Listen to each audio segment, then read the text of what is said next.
ఈ ఎంసెట్ లేదా ఎఫ్సెట్లో మంచి ర్యాంక్ రాని విద్యార్థులకు బెస్ట్ ఆల్టర్నేటివ్ సిఏ కోర్సులు అడ్మిషన్లు జరుగుతున్నవి. మొదట 10ల్లో, తర్వాత 100ల్లో, వేలల్లో, ఇప్పుడు లక్షల్లో మందిస్తున్నారు. అది కూడా ఉచితంగా పంపిణీ చేస్తున్నారు. ఇది ఎలా సాధ్యమవుతుంది? దీని వెనకాల బత్తిన కుటుంబం యొక్క శ్రమ కావచ్చు, లేకపోతే సేవా తత్పరత కావచ్చు. అసలు ఏ విధంగా ముందుకు తీసుకెళ్తున్నారు మీరు ఇంత లక్షల మందికి ఉచితంగా ప్రసాదాన్ని?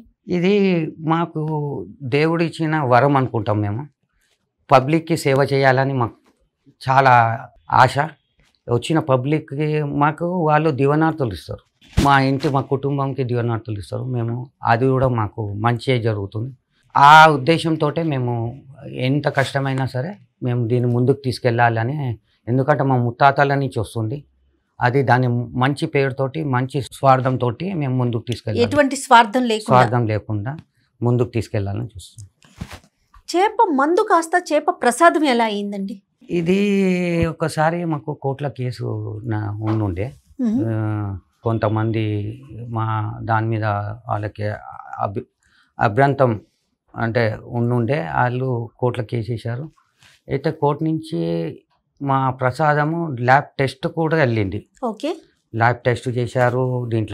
దాంట్లో వాళ్ళకి ఏం దొరకలేదు, స్టెరాయిడ్స్ ఏం దొరకలేదు, హెవీ మెటల్స్ ఏం దొరకలేదు. దీంట్లో అంతా ఆయుర్వేదిక్కి సంబంధించినవే ఉన్నాయి. వాళ్ళకి ఏం దొరకలే. దాని గురించి అప్పటి నుంచి ఇది సైన్స్ కాకుండా ఇది మేము ప్రసాదం అని అప్పటి నుంచి మేము డిసైడ్ అయ్యి ఇది ప్రసాదం లేదు. అంటే ఇది బత్తిన కుటుంబం పెట్టుకున్న పేరు? అవునండి, చేప ప్రసాదం. అవునండి. అంటే చేప వైద్యుల పరంగా మనం విన్నది ఏంటంటే చేపను వేయటం ఓకే, చేపతో పాటు మీరు ఏదైతే మందు కలుపుతున్నారో ఆ మందులో అసలు ఏముంది, ఆ ఫార్ములా ఏంటి అంటే మీరు చెప్పగలుగుతారా ఓపెన్గా?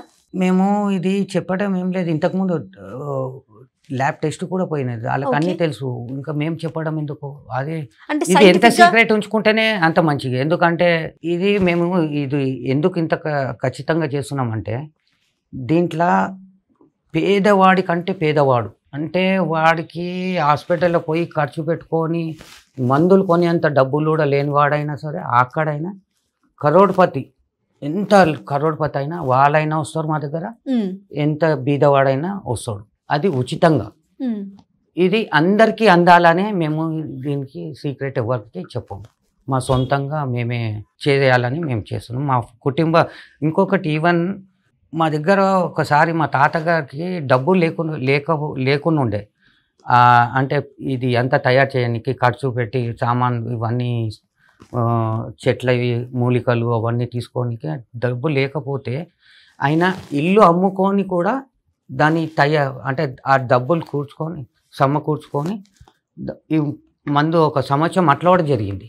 అంటే డబ్బులు లేకపోతే కూడా ఎవరిని పోయి మందు లేదు ఎవరన్నా సాయం చేయండి అని కూడా మేము ఎవరి దగ్గర ఇంతవరకు మందు కోసం అయితే ఇప్పుడు మందు అయినా ఏదైనా మేము చేయి సాపలేదు. ఎవరు ఇన్ని సంవత్సరాల్లో ఎప్పుడు కూడా ఇబ్బంది పడలేదు. ఎప్పుడు ఇబ్బంది పడలేదు. సుమారుగా 1,00,000 మందికి ఈ ప్రసాదం అందించాలంటే సుమారుగా ఎంత ఖర్చు అవుతుందంటారు? మాకు టోటల్లీ ఒక 10-15 లక్షల వరకు మేము సమకూర్చుకుంటాం. ప్రతి సంవత్సరం దీనికోసం పక్కన పెడుతున్నారు.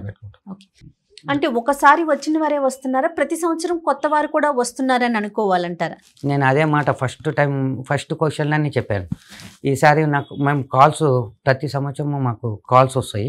ఓకే, డేట్ కోసంకి టైం అంటే ప్రతి సంవత్సరం డేట్ 7th అన్న రావచ్చు, 8th అన్న రావచ్చు, 9th అన్న రావచ్చు. ఓకే, ఇతర రాష్ట్రాల నుంచి వచ్చేవారు కూడా మన పంచాంగాన్ని ఫాలో అయ్యి మనం చెప్పిన రోజుకే వస్తున్నారు, అంతే కదా? అవునండి. అయితే ఆ డేట్ కోసానికి ఇప్పుడు వేరే వాళ్ళు టికెట్ చేయించుకోవాలి రావడానికి, డేట్ పర్టికులర్. ఇంకొకటి మేము 24 గంటలు ఇస్తాం. అంటే 365 డేస్లో ఒకటే రోజు అంటే 24 hours ఇస్తాం. అంటే అది 7th రావచ్చు, 8th రావచ్చు, 9th రావచ్చు. ఓకే, అయితే ఆ డేట్ కోసానికి వాళ్ళు టికెట్ బుక్ చేసుకోవాలని మాకు కాల్స్ చేస్తారు. ఏ డేటు ఈ సంవత్సరం ఎప్పుడు ఇస్తున్నారని చేస్తారు.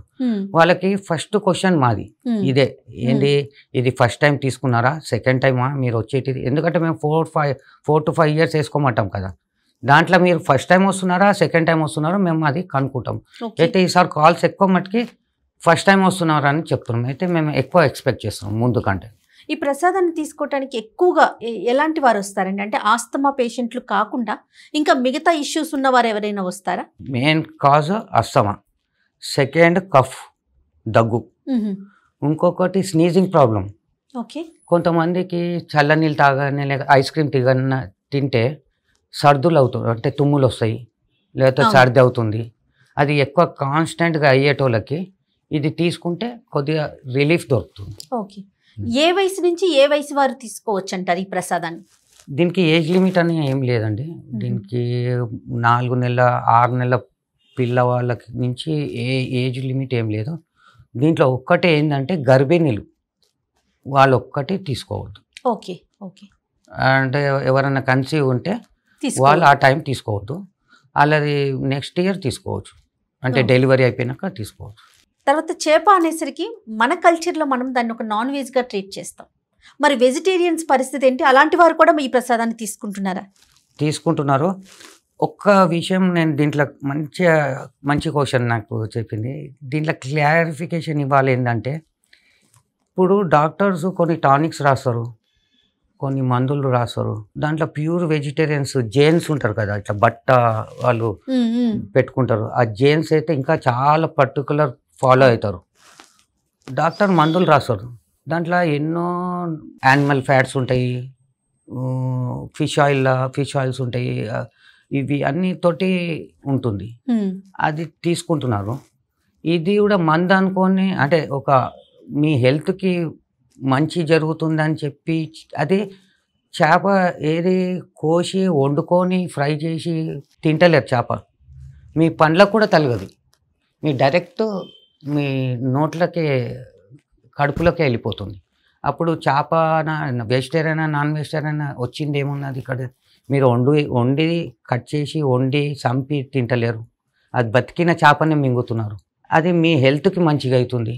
దీనికి నాన్ వెజ్ అని ఎందుకు? మీ హెల్త్ కోసంకి ఆలోచించారు అంతే. దాని తర్వాత మీ ఓన్ డిసిషన్, ఎవరు ఎట్లా తీసుకున్నా దాన్ని తీసుకో. అది కాకుండా కూడా మేము బెల్లంలు ఇస్తాము వెజిటేరియన్స్కి.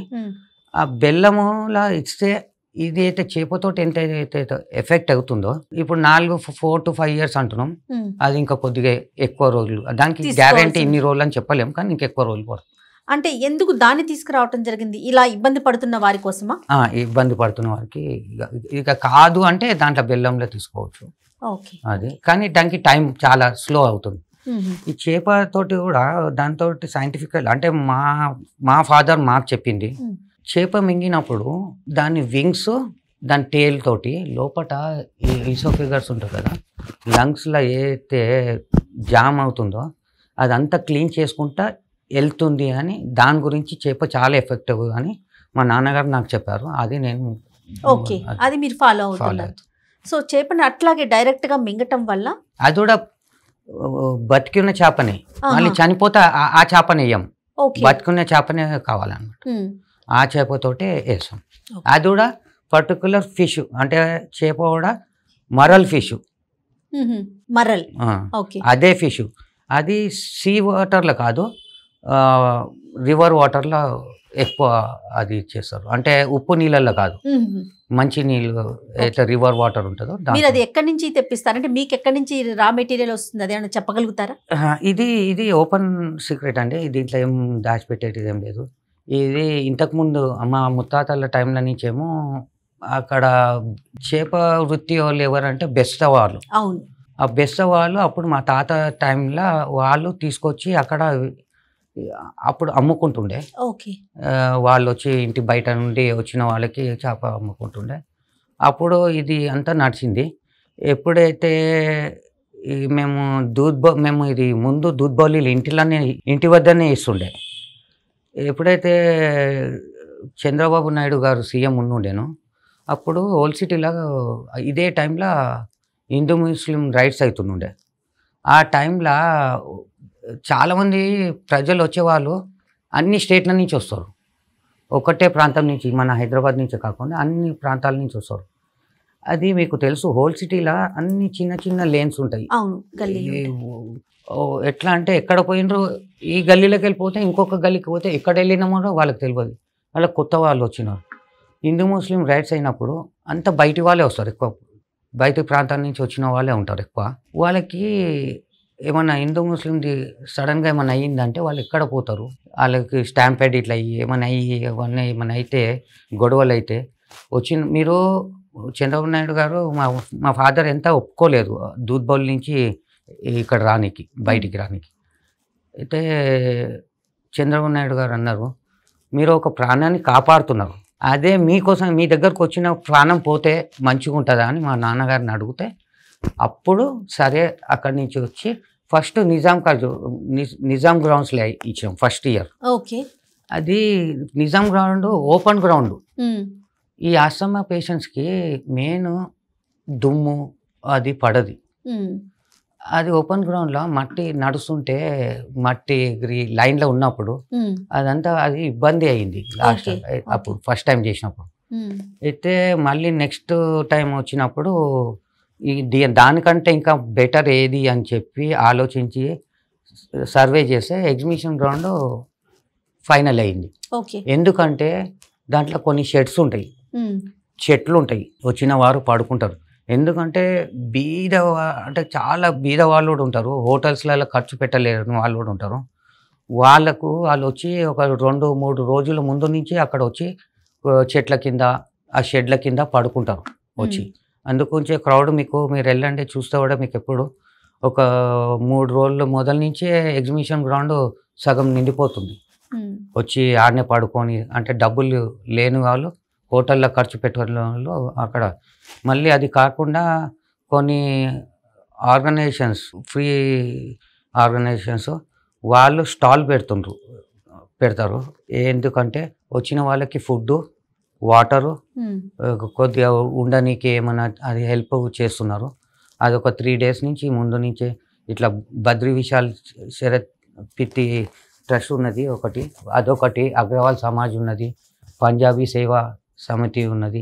వీళ్ళందరూ అంటే ప్రైవేట్ ఆర్గనైజేషన్స్ అన్నీ కూడా ముందుకు వస్తున్నాయి. మరి గవర్నమెంట్ సపోర్ట్ ఏ విధంగా ఉందండి? గవర్నమెంట్ కూడా చాలా సపోర్ట్ చేస్తుంది మనకి. ప్రతి ప్రభుత్వాలు ఇదే బ్యూటీ ఏంది అంటే ప్రభుత్వాలు మారినా, ఎందుకంటే ఇది ప్రజల గురించి చేస్తున్నారు, ఇది బత్తిని ఫ్యామిలీకి కాదు. అంటే వాళ్ళ ఇంటిది ఏదో కార్యక్రమం అవుతుంది దాని గురించి కాదు.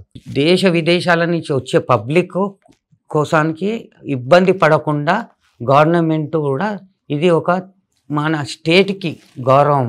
ఇప్పుడు చార్మినార్ హైదరాబాద్కి ఎంత ఫేమసో బత్తిని ఫ్యామిలీ, మృగశిర కార్తీ కూడా అంత ఫేమస్. అది తెలంగాణ గవర్నమెంట్కి ఒక ఈవెంట్ లాంటిది.